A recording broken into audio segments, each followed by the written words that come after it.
नमस्कार, शहर के लोकप्रिय न्यूज चैनल सिटी न्यूज में आप सभी दर्शकों का स्वागत है। अभी तक की तमाम खबरों को लेकर मैं निशा बर्नवाल। तो चलिए खबरों में आगे बढ़ते हैं और नजर डालते हैं आज के हेडलाइंस पर। बालमुकुंद फैक्ट्री में कार्यरत क्रेन ऑपरेटर की संदेहास्पद मौत के बाद मुआवजा दिलाने के लिए किया गया फैक्ट्री गेट का घेराव। माले नेताओं के नेतृत्व में किया गया जोरदार धरना प्रदर्शन। बाद में एसडीओ के साथ हुई सकारात्मक वार्ता के बाद आंदोलन हुआ समाप्त। सूबे के खनन सचिव पहुंचे गिरिडीह, सदर विधायक और वरीय अधिकारियों के साथ किया विभिन्न माइका इकाइयों का निरीक्षण। वन अधिनियम की धारा 1980 में संशोधन के दिए संकेत। गिरिडीह कॉलेज में मनाया गया एनसीसी डे। देशभक्ति के भाव से रंगा रहा माहौल। आकर्षक मार्च पास्ट परेड का भी किया गया आयोजन। कैडेट्स को दी गई नई जिम्मेदारियां। और गुरु नानक जयंती को लेकर मुख्य गुरुद्वारे में आयोजित किया गया शबद कीर्तन। भक्तिभाव से भरा रहा माहौल। लंगर में जुटा भारी संख्या में सिख संगत।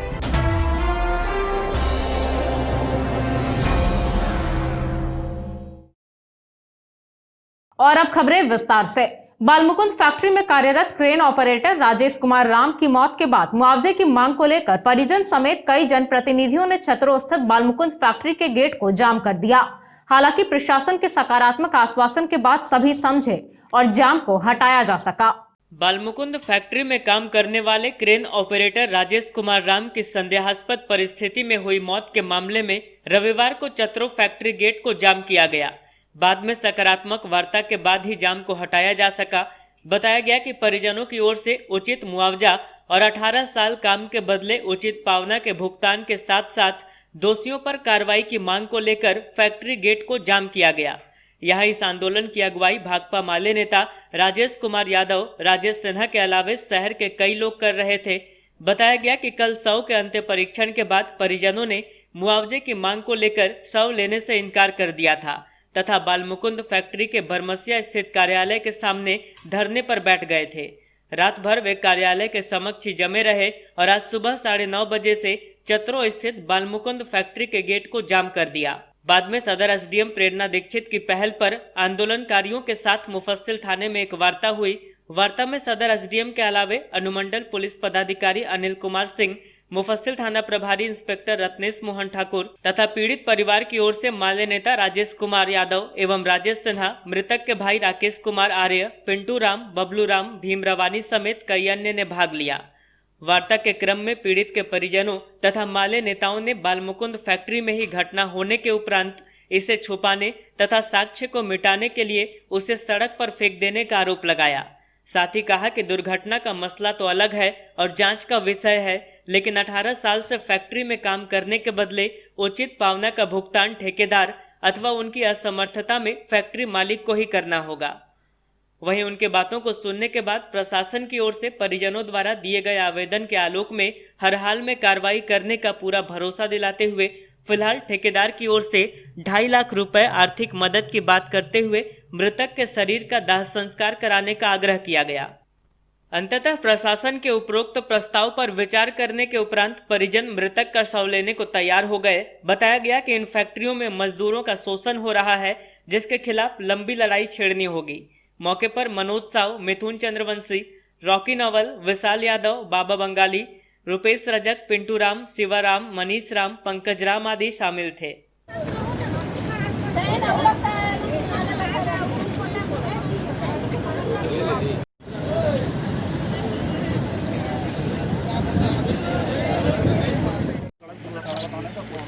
और नया जो ये हम लोगों ने लिखा, नया जो लिखेंगे हम मैंने लिख दिए हैं, वो लिख कर दे देंगे पूरा फैक्ट्री को। तब आप चाहे कि इसके पीछे पड़ना होगा हाथों को। घटनास्थल से मोबाइल बरामद हुआ है जो थाना में जब्त है। आप कॉल करके आपका ठेकेदार तो सबसे पक्का प्रूफ है, वो मेरे सबसे पक्का प्रूफ है। आपको सीसीटीवी ठीक रहना चाहिए था, आपको थोड़ा सा पता नहीं क्यों आप लोग ऐसा करते हैं। इस मामले में परिजनों का आरोप है कि ये घटना फैक्ट्री के अंदर हुई है, जिसे एक साजिश के तहत ताकि मुआवजे से और जिम्मेवारियों से बचा जा सके फैक्ट्री प्रबंधन के द्वारा उसको सड़क पर फेंकवा कर और ये दुर्घटना का एक रूप देने की कोशिश की गई है। इस मामले को लेकर के कल जब परिजनों ने शव लेने से इनकार कर दिया और वे लोग उस फैक्ट्री का जो कार्यालय है उसके सामने अपनी मांग को लेकर के वो एक तरह से धरने पर बैठ गए थे और आज उन्होंने बालमुकुंद फैक्ट्री के गेट को भी जाम कर दिया। इसके बाद प्रशासन के पहल पर, विशेषकर सदर एसडीएम प्रेरणा दीक्षित जी के पहल पर एक वार्ता हुई। वार्ता में पीड़ित पक्ष की ओर से बातों को रखा गया। उसमें साफ तौर पर यह मांग की गई कि 18 साल काम जो किया गया है, दुर्घटना का जांच का विषय है। वो घटना फैक्ट्री के अंदर हुई कि सड़क पर हुई, यह तो जांच के दौरान सामने आएगा। लेकिन यह तो तय है कि 18 साल से जब वो मजदूर वहां काम कर रहा था क्रेन ऑपरेटर के बतौर, एक तो उसको निर्धारित से कम मजदूरी मिलती थी, उसको 18 साल तक कोई बोनस नहीं दिया गया, उसको 18 साल के दौरान में जो उनका ग्रेच्युटी का हक बनता है, तो ये सारे चीजों को लेकर के जो उनका वाजिब पावनों का जो भुगतान है वो उनको करना चाहिए। सबसे बड़ी बात है जो प्रशासन की पहल पर अभी मुआवजा मिला, जो राजेश जी बताए, लेकिन ये निचोड़ नहीं है। पूरे फैक्ट्री को अगर देखा जाए तो चारों तरफ से देखा जाए अगर फैक्ट्री को, तो पूरा नियम कानून को ताक पर रखकर काम करते हैं, पूरा सिस्टम को फेल करके काम करते हैं। और मजदूरों की जो जिसके बदौलत ये बहुत आगे बढ़ते हैं, उन मजदूरों को ये एकदम उठाकर फेंक देते हैं। जब तक मौत नहीं हुई है तब तक आप कह सकते हैं कि वो उनके मेंबर हैं, उनके वो मजदूर हैं, लेकिन जैसे मौत हो जाती है उनको पहचानने से इनकार कर देते हैं। तो निश्चित तौर पर हम लोग भविष्य में आंदोलन करेंगे। माले है, मजदूरों के साथ खड़ा है और आगे भी बढ़ चलते हैं। सूबे के खनन सचिव श्रीनिवासन ने राज्य सरकार के निर्देश पर गिरिडीह पहुंचकर जिले में संचालित विभिन्न अभ्रक कारखानों का निरीक्षण किया।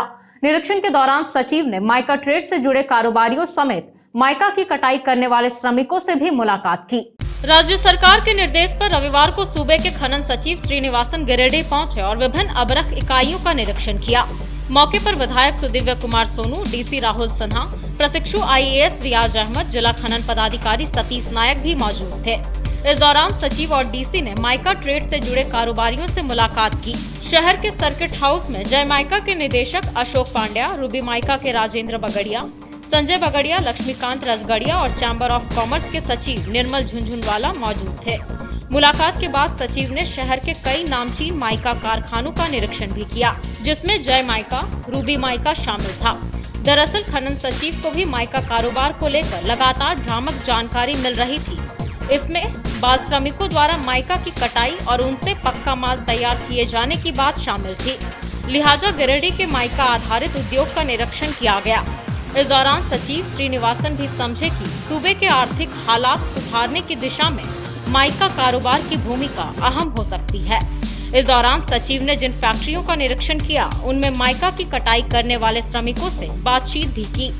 श्रमिकों में महिलाओं की संख्या अधिक देख सचिव भी चौंके। जबकि औद्योगिक क्षेत्र के रूबी माइका फैक्ट्री का निरीक्षण किया तो सचिव को कारखाने के कर्मियों ने बताया कि यहां हर रोज 200 से अधिक श्रमिक काम करते हैं। माइका के माध्यम से पेपर प्लेट बनाने वाली गिरिडीह के इकलौते अत्याधुनिक माइका कारखाना देख सचिव भी खुश हुए। फैक्ट्री के कर्मियों ने मौके पर फैक्ट्री के हर मशीन की जानकारी दी। मौके पर माइका कारोबारियों ने सचिव, डीसी और विधायक के साथ बैठक भी की। कारोबारियों ने सचिव को कोऑपरेटिव सोसाइटी बनाकर माइका का कच्चा माल ढिबरा को कारोबारियों तक पहुंचाने का सुझाव दिया।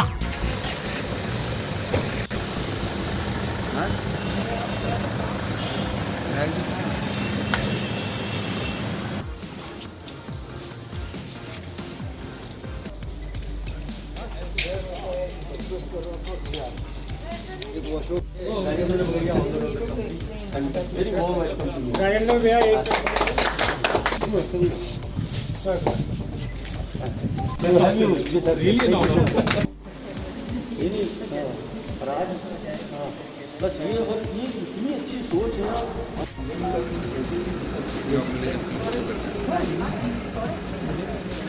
वो जरा नहीं तो फिर उसका डिफॉरेस्टेशन के लिए कैसे से एग्जाम हो सके तो भी फाइंड वे आउट जी वो वे आउट निकालना पड़ेगा।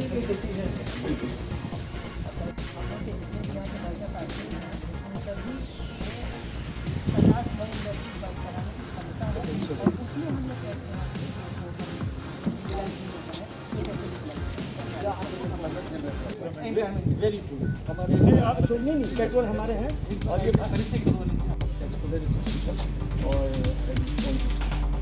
इधर सर्किट हाउस में मीडिया कर्मियों से बातचीत के क्रम में सचिव ने भी माना कि वन अधिनियम की धारा 1980 के कारण सूबे के इन दोनों जिलों का हालात बेहतर करने वाला कारोबार पनप नहीं पा रहा। एक्ट का गलत फायदा अब तक वन विभाग उठाता रहा है, लिहाजा अब सरकारी स्तर पर एक्ट में संशोधन किया जा चुका है। मेरा गिरिडीह कोडरमा जिला मैका का बहुत प्रसिद्ध जगह है। मैका इंडस्ट्री बहुत पहले बहुत यहाँ प्रसिद्ध रूप में बहुत लोगों को रोजगार मिलता था। फॉरेस्ट एक्ट 1980 या नया कानून आने के बाद मैका में जो इसको लीज देने में या प्रॉपर तरीके में इसका प्रोसेसिंग करने में कुछ कानूनी तरीके अच्छे हैं। इसको कैसे ठीक किया जाए हम लोग राज्य स्तर में इसका निर्णय लेना है। इसका जानकारी प्राप्त करने हेतु तो हमने यहाँ पर आए हैं। हम लोग देख करके यहाँ पहले कैसे मैका इंडस्ट्री अच्छे तरीके में दुनिया में बहुत प्रसिद्ध है उसी तरह में उसको लागू करवाएंगे। रोजगार भी खास करके महिला लोग का रोजगार देने के संबंध में भी एक अच्छी तरह में निर्णय लेंगे। इसलिए यहाँ पर स्टेक होल्डर है हमारे यहाँ के जो गिरिडीह कोडरमा जिला के संबंधित लोग हैं, प्रशासनिक है, लोकल पब्लिक रिप्रेजेंटेटिव है, इसी से जुड़े हुए व्यवसायी है, इससे जुड़े हुए आम जनता है, सबसे एक बार हम लोग बात कर लेंगे कैसे इसको आगे लेकर जाएंगे एक अच्छी तरीके में एक पहल। गिरिडीह कॉलेज में रविवार को एक कार्यक्रम आयोजित कर एनसीसी दिवस मनाया गया। कार्यक्रम की शुरुआत एनसीसी ध्वज फहराकर की गई। वहीं मौके पर एनसीसी के कई कैडेट्स को पदभार भी सौंपा गया। गिरिडीह कॉलेज गिरिडीह में भी रविवार को एनसीसी दिवस मनाया गया। वहीं कई कैडेट्स को पदभार भी सौंपा गया। इस क्रम में यहां सबसे पहले एनसीसी ध्वज फहराया गया, जिसके बाद ड्रिल और लिखित परीक्षा प्रतियोगिता भी करवाई गई। ड्रिल प्रतियोगिता में कैडेट ताज हुसैन ने प्रथम स्थान प्राप्त किया। बताया गया कि दोनों प्रतियोगिता में प्रथम स्थान प्राप्त करने वाले कैडेट को 26 जनवरी को प्रोत्साहित किया जाएगा। इस दौरान कई कैडेट्स को पद भी दिया गया। बताया गया कि सार्जेंट पद के लिए चंदन कुमार राय, प्रथम सुधांशु और मोहम्मद निसार अंसारी का चयन किया गया है। वहीं सीपीएल का पद अली रजा, सुशील कुमार दुबे, प्रिंस कुमार विश्वकर्मा, अमन कुमार पासवान, बबलू कुमार, अक्षय कुमार, बाबू कुमार राम को सौंपा गया है। इसी तरह एलसीपीएल पद के लिए पवन कुमार साहू, दिनेश दास, कुंदन कुमार चौधरी, अजित टुडू, ताज हुसैन, मनोज कुमार दास, नीरज कुमार साव, अंशु कुमार सिन्हा का चयन किया गया है। यहाँ कार्यक्रम को सफल बनाने में ANO Balendu Shekhar Tripathi, senior under officer Abhishek Kumar, under officer Shrikant Kumar, Mohammad Asjad, Imran Ansari, cadet Jitan Kumar Das, पूर्व सीनियर सुनील कुमार वर्मा, रुपेश देव समेत अन्य कैडेट्स की भूमिका अहम रही।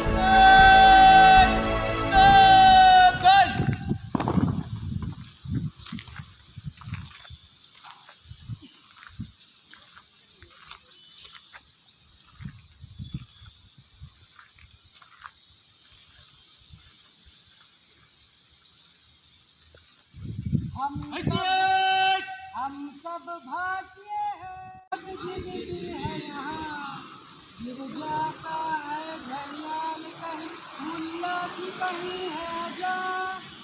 एक ही अपना राम है, एक ही अल्लाह ताला है।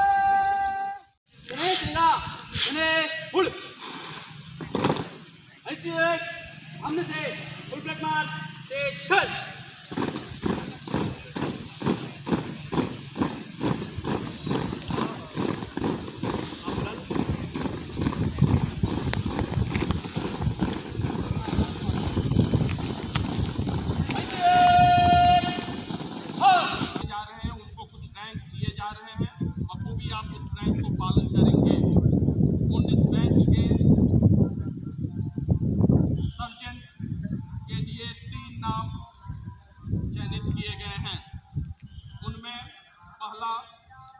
कैडेट चंदन कुमार रॉय, कैडेट प्रथम सुधांशु,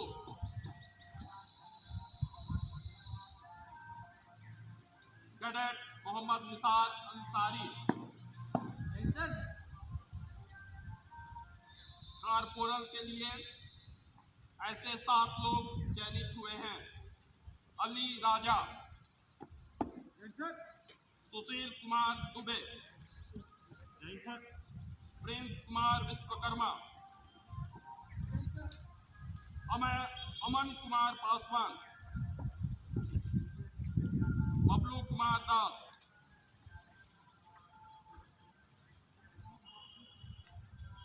बबलू कुमार,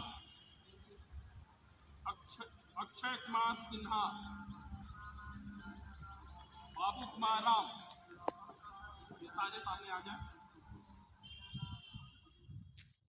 आज दिनांक 29 नवंबर 2020 को एनसीसी का 72वां स्थापना दिवस मनाया गया हमारे गिरिडीह कॉलेज गिरिडीह में।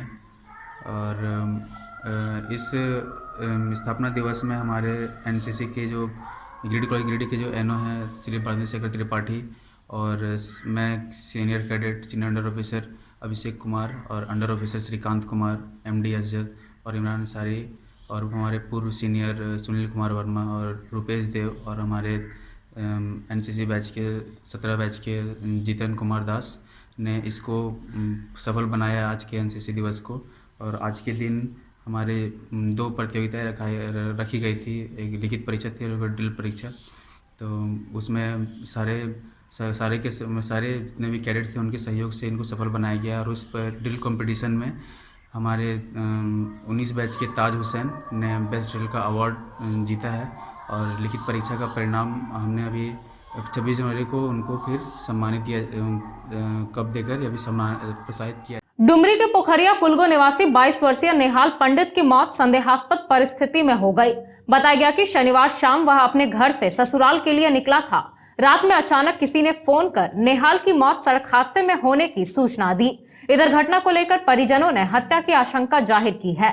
डुमरी के पोखरिया कुलगो के रहने वाले वकील पंडित के पुत्र नेहाल पंडित की मौत संदेहास्पद परिस्थिति में हो गई। बताया गया कि 22 वर्षीय नेहाल पिछले 4 दिन से ससुराल में थे। ससुराल से कल शाम को अपने साले की मोटरसाइकिल लेकर घर आए और घर से शाम के वक्त ससुराल के लिए निकले। रात में अचानक किसी ने फोन पर सूचना दी कि नेहाल की मौत सड़क हादसे में हो गई है। घटना के बाद पुलिस ने शव को कब्जे में लेते हुए उसे पोस्टमार्टम के लिए गिरिडीह सदर अस्पताल भेज दिया। यहां मृतक के परिजनों ने आरोप लगाते हुए कहा है कि नेहाल की हत्या कर शव को रास्ते में फेंक दिया गया है। बताया गया कि उनका ससुराल घर से महज 20 मिनट के रास्ते पर है। ऐसे में उनका एक्सीडेंट देर रात कैसे हुआ? बताया गया कि नेहाल जिस मोटरसाइकिल से गए थे उस मोटरसाइकिल का अता पता भी नहीं चल पाया है। तो मेरा भाई का नाम है नेहाल पंडित, एक्सीडेंट हो गया है। उसका ससुराल में क्या क्या हुआ लफड़ा वफड़ा मालूम नहीं है सर जी उसको। उसमें उसको देख रहा हूँ दागों को पूरा ऐसे हुआ है सर जी। इसका अभी कुछ एक्सीडेंट का पता तो होना चाहिए सर जी। एक्सीडेंट का कभी कम से कम अगर एक्सीडेंट कोई सा भी गाड़ी मारता तो ये तो सब निकलना चाहिए, ये तो पूरा निकलना चाहिए सर जी। कोई सा भी गाड़ी आओ, जब गाड़ी अपना चला रहा है सर जी तो गाड़ी अपना चला रहा है तो उसमें तो ज़रूर न कुछ गाड़ी भी गया होगा, गाड़ी भी ना पता है सर जी अभी वो। और बाद बाकी अभी देख रहा हूँ सर जी, अभी उसका साला पूछ रहा हूँ, साला कुछ नहीं बता रहा है उसका। ये क्या ससुराल गया हुआ था? हाँ ससुराल गया था। 5:30 बजे 4:30 बजे मेरा घर आया अपना घर, और 5 बजे घर से निकला है। 5 बजे घर से निकला, 6:30 बजे मतलब 6 के कम में ऐसी घटना हुआ है। एसएससी बैंकिंग सहित अन्य प्रतियोगी परीक्षाओं की तैयारी कराने को लेकर बीबीसी रोड स्थित जेएमएस बिल्डिंग में एजुकेशन विस्टा नामक इंस्टीट्यूट का उद्घाटन विधिवत रूप से फीता काट कर किया गया। बताया गया कि इंस्टीट्यूट में 15 दिसंबर तक विद्यार्थियों का नामांकन मुफ्त में लिया जा रहा है। शहर के बीबीसी रोड स्थित जेएमएस बिल्डिंग में एजुकेशन विस्टा नामक इंस्टीट्यूट का उद्घाटन विधिवत रूप से किया गया। मौके पर अतिथि के रूप में वार्ड पार्षद सुमित कुमार, श्रेय क्लब के अध्यक्ष रमेश यादव और जेएमएस इंस्टीट्यूट के डायरेक्टर विजय प्रजापति उपस्थित हुए। अतिथियों के हाथों यहां फीता काटकर संस्थान का उद्घाटन किया गया। साथ ही इंस्टीट्यूट के संचालक अजित कुमार शर्मा को शुभकामनाएं दी गई। बताया गया कि यहां पर एसएससी, बैंकिंग, रेलवे, डिफेंस और अन्य प्रतियोगी परीक्षाओं की तैयारी कराई जाएगी। बताया गया कि 15 दिसंबर तक नामांकन मुफ्त लिया जा रहा है। उद्घाटन मौके पर अजित कुमार शर्मा, राज साहू, पायल रानी, अंकिता साहा, प्रशांत कुमार, शुभम मिश्रा, आकाश कांत, संदीप कुमार सहित कई लोग मौजूद रहे।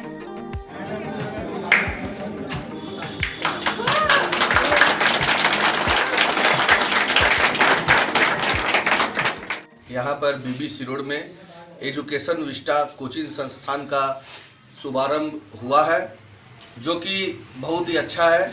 यहाँ पर जो स्टूडेंट इन लोगों का पढ़ाई होगा बहुत उच्च क्वालिटी का होगा, उच्च गुणवत्तापूर्ण होगा।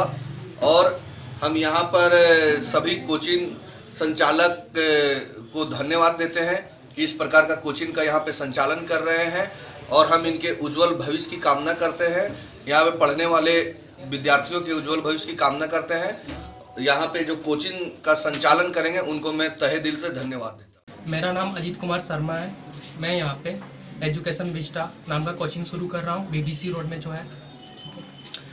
इसका मकसद बस इतना है कि यहाँ का जो गवर्नमेंट जॉब का जो तैयारी होता है उसको उच्च क्वालिटी मिले। यहाँ पे यहाँ का जो बच्चा है गिरिडीह का लोकल बच्चा, उसको अच्छा क्वालिटी में गवर्नमेंट जॉब का प्रिपरेशन करने का मौका मिले।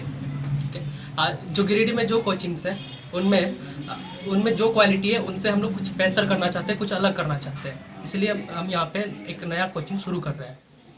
हम यहाँ पे सारा सब्जेक्ट पढ़ा रहे हैं, जो भी होता है मैथ्स, रीजनिंग, इंग्लिश और जीएस। तो ये मेरे पास मतलब हमारे कोचिंग में ये सारा फैसिलिटी उपलब्ध रहेगा, यानी कि सारे सब्जेक्ट का फैकल्टी उपलब्ध है। और मैथ्स के लिए यहाँ पे अलग अलग सेपरेट, एडवांस के लिए अलग टीचर है और अरिथमेटिक के लिए भी अलग टीचर है। मैं पायल रानी, हमारे एक एजुकेशन विस्टा नाम का एक कोचिंग सेंटर खुलने वाला है, जहाँ पे आपको हर जितने भी गवर्नमेंट जॉब्स है, चाहे वो एसएससी हो, रेलवे हो, डिफेंस हो, यूपीएससी, जेएसएससी, इन सारे सब्जेक्ट्स की, इन सारे गवर्नमेंट जॉब्स की तैयारी करवाई जाएगी। बात रही कि जितने भी सारे सब्जेक्ट्स हैं, फिर चाहे वो हिंदी हो जो जेएसएससी में आता है, मैथ्स जिसके लिए हमारे पास अलग फैकल्टी है, अरिथमेटिक हो या फिर तो एडवांस हो, इन दोनों के लिए अलग अलग फैकल्टी जो आज तक किसी भी इंस्टीट्यूट में गिरिडीह में नहीं दिया गया है। फिर बात रही जीएस की, जीएस में भी आपको एक स्पेशल तरह की बात दी जा रही है कि आपको सब कुछ यहीं पे करवाया जाएगा, आपको लर्न तक यहाँ पर करवाया जाएगा। रीजनिंग में आपको ओरिएंटेड जितने भी एग्जाम ओरिएंटेड क्वेश्चन होता है वो सारे करवाए जाएंगे। बाकी रही बात इंग्लिश की, उसकी भी बहुत अच्छी फैकल्टी हम लोग देने वाले हैं और बहुत ही कम फीस में हम लोग आप लोगों को एक अच्छा प्लेटफॉर्म दे रहे हैं, जिसमें आप लोग सारे के सारे गवर्नमेंट जॉब्स की तैयारी एक ही प्लेटफॉर्म में कर सकते हैं। और ये जो इसका आप लोग विजिट कर सकते हैं बीबीसी रोड जेएमएस बिल्डिंग में। गुरु नानक जयंती की पूर्व संध्या पर स्टेशन रोड स्थित गुरुद्वारे में विशाल कीर्तन दरबार का आयोजन किया गया। इस दौरान गुरु नानक देव जी के जीवनी पर प्रकाश डाला गया और कई तरह के धार्मिक कार्यक्रम आयोजित किए गए। कुल मिलाकर माहौल भक्ति भाव से भरा रहा। गुरुवाणी और शबद कीर्तन से रविवार को गिरिडीह सिख समाज की संगत निहाल हो गई। मौका था गुरु नानक जयंती की पूर्व संध्या पर स्टेशन रोड स्थित गुरुद्वारा गुरु सिंह सभा में विशाल कीर्तन दरबार का। गुरु नानक जयंती को लेकर स्टेशन रोड स्थित गुरुद्वारा में प्रबंधन कमेटी के द्वारा विशाल कीर्तन दरबार का आयोजन किया गया, जिसमें काफी संख्या में सिख श्रद्धालुओं ने हिस्सा लिया। सर्वप्रथम देहरादून से आए कथावाचक भाई बलविंदर सिंह जी के द्वारा गुरु नानक देव जी की जीवनी पर प्रकाश डाला गया। उन्होंने कहा कि सिख वो है जो अत्याचार व जुल्म के खिलाफ समाज के साथ खड़े रहते हैं। कहा कि गुरु नानक देव जी ने समाज में फैले अंधविश्वास व कुरीतियों को दूर करने का काम किया। हम लोग उनकी याद में आज प्रकाश पर्व मना रहे हैं। वहीं पटना साहिब से आए हुए रागी जत्था भाई सरबजीत सिंह के द्वारा कई शब्द प्रस्तुत किए गए, जिसे सुनकर पूरा गुरुद्वारा भक्तिमय हो गया। वहीं वाहे गुरु जी के जाप से वातावरण शुद्ध हो गया। इसके बाद अरदास हुई, जिसके बाद लंगर का आयोजन किया गया। गुरु नानक जयंती को लेकर गुरुद्वारे को भव्य रूप से सजाया गया है। 30 नवंबर सोमवार को गुरु नानक देव जी का प्रकाश पर्व बड़े ही धूमधाम से मनाया जाएगा, जिसमें धनबाद से माता गुजरी के जत्था की टीम भाग लेगी। रात में 1:45 में गुरु नानक देव जी का प्रकाश पर्व मनाया जाएगा। मौके पर गुरुद्वारा गुरु सिंह सभा के प्रधान सेवक सरदार गुणवंत सिंह सलूजा, सचिव नरेंद्र सिंह समी, चरणजीत सिंह सलूजा, अमरजीत सिंह सलूजा, परमजीत सिंह कालू, देवेंद्र सिंह, कुंवरजीत सिंह, सतविंदर सिंह सलूजा, तरनजीत सिंह सलूजा, निरसा गुरुद्वारा के प्रधान मंजीत सिंह समेत काफी संख्या में समाज के लोग मौजूद थे।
हम लोग बड़े ही उत्साह, श्रद्धा एवं प्रेम से श्री गुरु नानक देव जी की 551वीं जन्म तिथि मना रहे हैं। और हम लोग की बड़ी खुशी की बात है कि इस बार कोरोना काल में कुछ सावधानी पूर्वक जरूर हम लोग को ये कोशिश करके मनाना पड़ रहा है, लेकिन फिर भी ये कार्यक्रम बहुत अच्छे चल रहे हैं।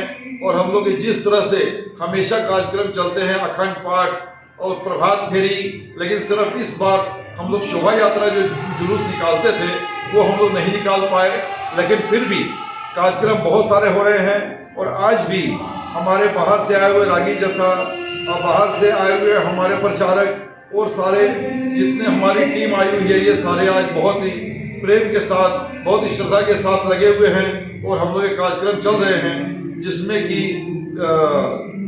अखंड पाठ की समाप्ति और उसके बाद में प्रभात फेरी की समाप्ति होने के बाद आज जो कार्यक्रम चल रहा है, इसमें इसकी समाप्ति के बाद हम लोग का गुरु का लंगर और सारे कार्यक्रम जिस तरह से चल रहे हैं, ये कल भी हम लोग का दिन में गुरु का लंगर, रात को गुरु का लंगर और रात को रात्रि तक ये कार्यक्रम चलेंगे। और कल रात्रि ही इसका समापन होगा, क्योंकि कल ही 30 तारीख गुरु जी का जन्म है। और हम लोग चाहते हैं कि आप लोग भी आएँ और इस गुरु पर्व का आनंद लें, लंगर का आनंद उठाएं।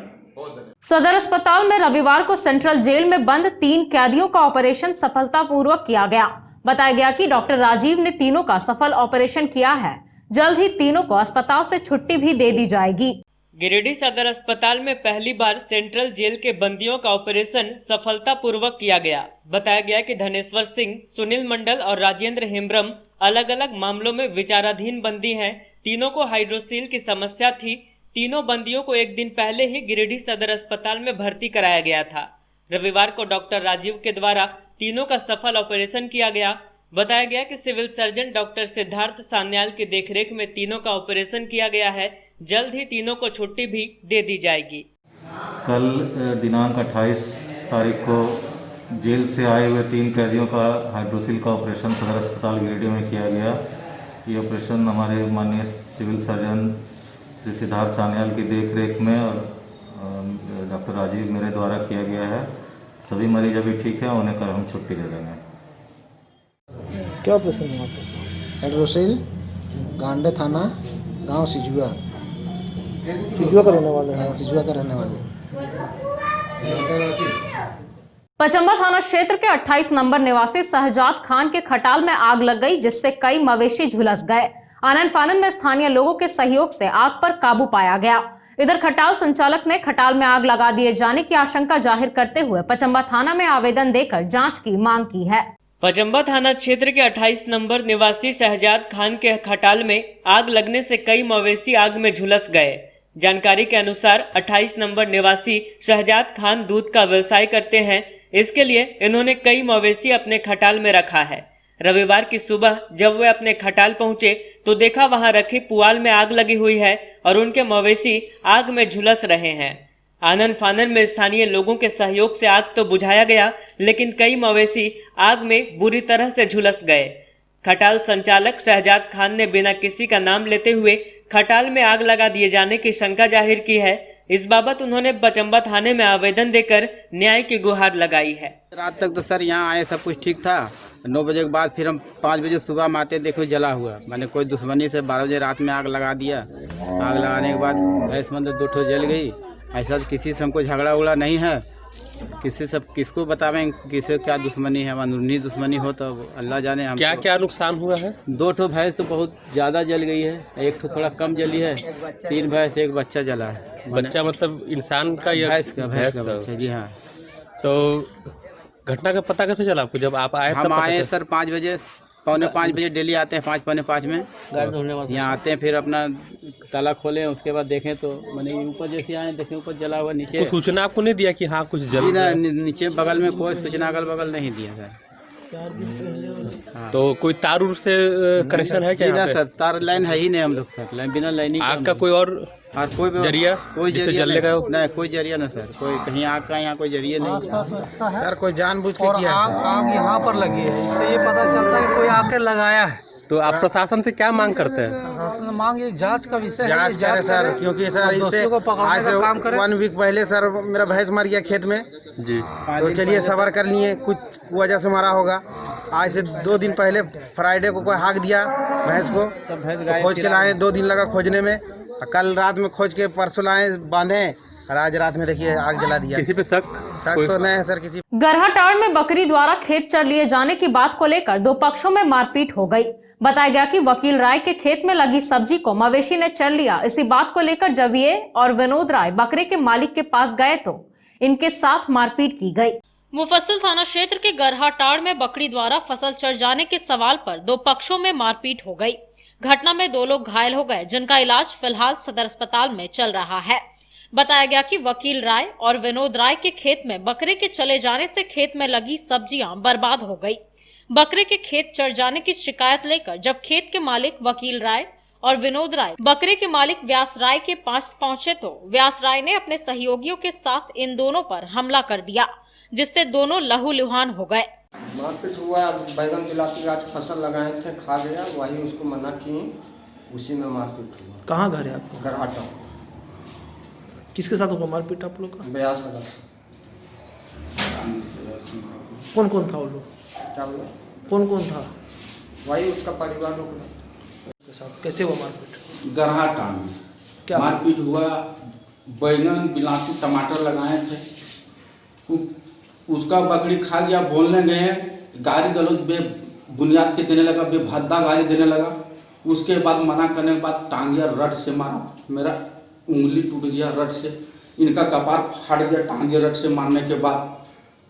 ब्यास रहा था पंकज राय और उनका पत्नी। घोड़थंबा निवासी महेंद्र पंडित की पत्नी पूजा देवी मोटरसाइकिल से गिरकर बुरी तरह से घायल हो गई। बताया गया कि गुंगी से लौटने के क्रम में यह हादसा हुआ। घटना के बाद महिला को इलाज के लिए सदर अस्पताल लाया गया, जहां महिला का इलाज चल रहा है। घोड़थंबा के रहने वाले महेंद्र पंडित की पत्नी पूजा देवी मोटरसाइकिल से गिरकर बुरी तरह से घायल हो गई। घायल को इलाज के लिए गिरिडीह सदर अस्पताल लाया गया। बताया गया कि पूजा देवी की तबीयत खराब होने के कारण उसे गुमगी में एक चिकित्सक के पास दिखाने के लिए लाया गया था। रास्ते में महिला का मायके पड़ता है। उधर से गुजरते वक्त महिला ने अपने पति को मोटरसाइकिल रोकने के लिए कहा। बाइक नहीं रुकने पर महिला चलती बाइक से कूद गई। घटना के बाद महिला के मायके पक्ष को भी सूचना दी गई। मायके पक्ष के लोगों के जुटने के बाद 108 एम्बुलेंस से इसे सदर अस्पताल लाया गया, जहां फिलहाल महिला का इलाज चल रहा है। पूरा नाम क्या है? महेंद्र पंडित। ये कौन लगती है? बीवी। क्या नाम है? पूजा देवी। क्या हुआ था? कुछ नहीं, मायके जाने चाह रहे थे। मैं सोचा कि अभी 2-3 दिन पहले गए थे तो बोला कि मैं बाद में लेके जाऊंगा। इतने में बोले कि मैं कूद की बाइक दिखाऊं क्या? मैं बोला जब तक मैं बोलता तब तक कूद गई थी बाइक पर से। कहाँ पे हुआ ये? गुमगी के आगे थोड़ा सा। कहाँ घर है? घोड़थंबा पिपरापुर। डीसी ऑफिस परिसर स्थित महासंघ भवन में झारखंड राज्य अतिरिक्त आंगनबाड़ी सेविका सह पोषण परामर्शी संघ जिला शाखा की एक बैठक संपन्न हुई। बैठक के दौरान विभिन्न प्रखंडों से आई पोषण सखियों की 5 सूत्री मांगों की प्राप्ति को लेकर आंदोलन की रणनीति भी तैयार की गई। झारखंड राज्य अतिरिक्त आंगनबाड़ी सेविका सह पोषण परामर्शी संघ जिला शाखा की एक बैठक रविवार को डीसी ऑफिस परिसर स्थित महासंघ भवन में संपन्न हुई। बैठक की अध्यक्षता सोनी कुमारी कर रही थी। वहीं अतिथि के रूप में महासंघ नेता अशोक सिंह नयन, प्रयाग प्रसाद यादव, अमर किशोर सिन्हा, अनूप कुमार, अमरदीप निराला आदि मौजूद रहे। बैठक के दौरान विभिन्न प्रखंडों से आई पोषण सखियों को संबोधित करते हुए विभाग के विभिन्न मुद्दों पर चर्चा की गई। साथ ही इनके मांगों की प्राप्ति को लेकर आंदोलन की रणनीति भी तैयार की गई। बताया गया कि इनके 5 सूत्री मांगों की प्राप्ति के लिए 11 दिसंबर को मुख्यमंत्री के नाम सीडीपीओ को ज्ञापन सौंपा जाएगा। उसके बाद ही आगे की कार्य योजना तैयार की जाएगी। बैठक में सैबून निशा, नीरज कुमार, रूपा कुमारी, नगमा प्रवीण, मुन्नी देवी, पिंकी देवी, देवंती टुडू, रिंकू कुमारी, मुन्नी कुमारी, निभा कुमारी आदि को जिला शाखा के चुनाव में महत्वपूर्ण जिम्मेवारियां दी गई। आज हम सभी पोषण सखी साथी के साथ पोषण सखी साथी बैठक जिला कमेटी का गठन के लिए कर रहे हैं। और जिला कमेटी का गठन के बाद हम सभी पोषण सखी साथी निर्णय लिए हैं कि 11 दिसंबर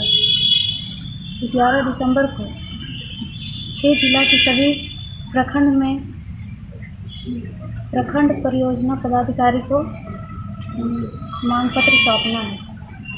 हमारा मांग पत्र में मुख्य मांग पोषण सखी का मानदेय बढ़ोतरी, ड्रेस कोड लागू करना, बीमा और उच्च स्तर पर बहाली का मुख्य मांग है। और हम सभी पोषण सखी साथी निर्णय लिए हैं कि 11 तारीख को सीडीपीओ कार्यालय में लेटर सौंपने के बाद लगातार हम लोग सभी विभाग में अपना मांग पत्र को सौंपेंगे। और इसी के साथ हमारा बैठक आज की है। क्या नाम हुआ आपका? हमारा नाम सोनी कुमारी, पोषण सखी संघ का प्रदेश अध्यक्ष। गिरिडीह कॉलेज के समीप पावित्री हॉस्पिटल का उद्घाटन किया गया। बताया गया कि इस अस्पताल में कई तरह की सुविधाएं उपलब्ध हैं। यह अस्पताल मरीजों के लिए वरदान साबित होगा। गिरिडीह कॉलेज के समीप रविवार के शाम पावित्री हॉस्पिटल का उद्घाटन विधिवत रूप से किया गया। उद्घाटन मौके पर बतौर मुख्य अतिथि रांची के सुप्रसिद्ध प्लास्टिक सर्जन डॉक्टर अनंत सिन्हा उपस्थित हुए। यहां अस्पताल के संचालक डॉक्टर रितेश सिन्हा की माता मीना प्रसाद के द्वारा फीता काटकर अस्पताल का उद्घाटन किया गया। इसके बाद दीप प्रज्वलित कर कार्यक्रम की शुरुआत की गई। मौके पर doctor GC Sinha, doctor Azad, doctor Ramesh Chandra, doctor Amit Gond, doctor Rajiv, doctor Vikas Lal, doctor Rekha Jha, doctor Amita Rai सहित डॉक्टर रितेश परिवार के कई सदस्य उपस्थित थे। बताया गया कि अस्पताल में कई तरह की सुविधाएं उपलब्ध है। यह अस्पताल मरीजों के लिए वरदान साबित होगा।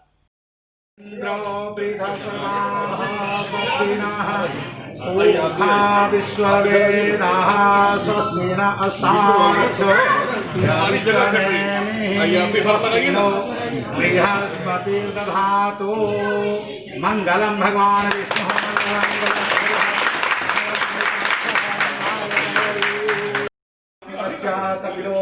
चरणकं लंबोदरस्य विष्णुर्विनाशो विनायकः धूमकेतुर्गणाध्यक्षो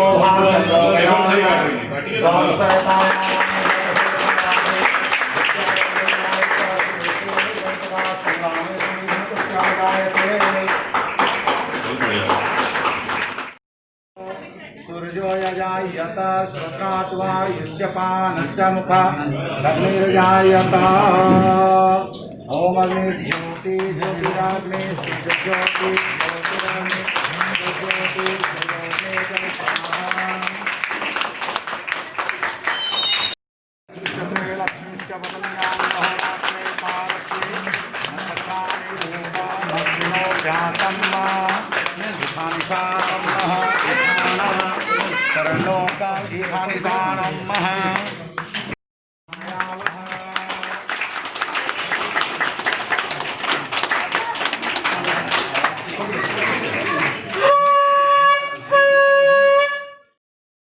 सावित्री हॉस्पिटल के उद्घाटन पे सबसे ज़्यादा खुशी शायद डॉक्टर रितेश के बाद मुझे हो रही है, क्योंकि मैंने इनको उत्साहित किया था हॉस्पिटल बनाने के लिए। गिरिडीह की जनता के लिए और आसपास जनता के लिए एक नया हॉस्पिटल है। जैसे मैंने शुरू में भी कहा, ये हॉस्पिटल एक मंदिर की तरह होता है और यहाँ सिर्फ मरीज नहीं आते, अपना दुख दर्द लेकर के आते हैं। और मैं कॉन्फिडेंट हूँ कि डॉक्टर रितेश और उनकी टीम बहुत बढ़िया काम करेंगे। तो मैंने भी इनको विश किया है, शायद ये जगह बाद में छोटी पड़ जाएगी, इनको बड़ा करना पड़ेगा, सबका साथ होना चाहिए, ये अच्छा करेंगे। धन्यवाद। सावित्री मेरी दादी का नाम था। दादी का सपना था कि मैं डॉक्टर बनूं, डॉक्टर बना उनके आशीर्वाद से, घर वालों की मेहनत से, सबका आशीर्वाद से, और फिर ये हॉस्पिटल का नींव रखा गया और आज ये हॉस्पिटल स्टार्ट हो रहा है। इस हॉस्पिटल के स्टार्ट होने में बहुत लोगों का योगदान रहा है। पापा मम्मी का बहुत कड़ा मेहनत, मेरी छोटी बहन का त्याग, भैया का त्याग, मेरी वाइफ का बहुत सारा स्ट्रगल साथ में, बच्चों का भी अभी भी स्ट्रगल है, क्योंकि हम पेशेंट देख रहे होते हैं, उनको टाइम नहीं दे पाते हैं। फिर हॉस्पिटल बनाने का समय आया। प्रैक्टिस में यहाँ पे डॉक्टर जलाल सर मेरा बहुत सपोर्ट किए थे शुरू में, उनका हम कभी मतलब भूल नहीं सकते, बहुत सपोर्ट किए। जब गिरिडीह हम आए थे तो उन्होंने बहुत साथ दिया था, उनके हॉस्पिटल से मेरा प्रैक्टिस स्टार्ट हुआ था और हमेशा उनका एडवाइस आज भी मिलता है, बहुत सही एडवाइस मिलता है, तो उनसे हमेशा कॉन्टेक्ट में रहते हैं इस वजह से। फिर वहाँ से शुरू हुआ सफर, बगेड़िया सर के साथ जुड़े, नवजीवन में सर्जरी करते हैं, आज भी कर रहे हैं, आगे भी करते रहेंगे। बगेड़िया सर का भी बहुत आशीर्वाद रहा, सपोर्ट रहा। फिर अमिता मैम, आजाद सर, वीरेंद्र सर, आईएनए के यहाँ जितने मेंबर्स थे, जो भी डॉक्टर है, बहुत सपोर्ट किया सब लोगों ने।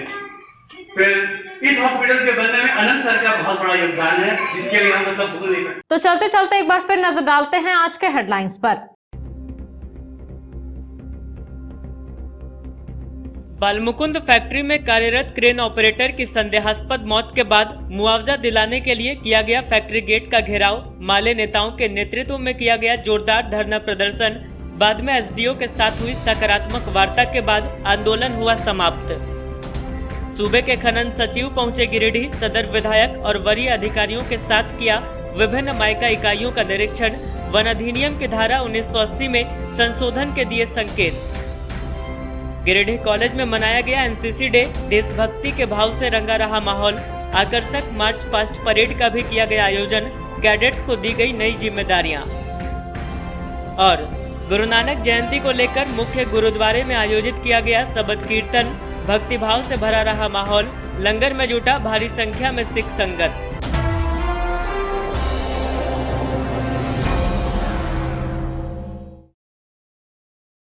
तो दर्शकों, ये था हमारा आज का न्यूज अंक। आज के अंक में बस इतना ही। कल फिर होगी मुलाकात कुछ अन्य खबरों के साथ। तब तक के लिए दीजिए मुझे और मेरी पूरी टीम को इजाजत। नमस्कार।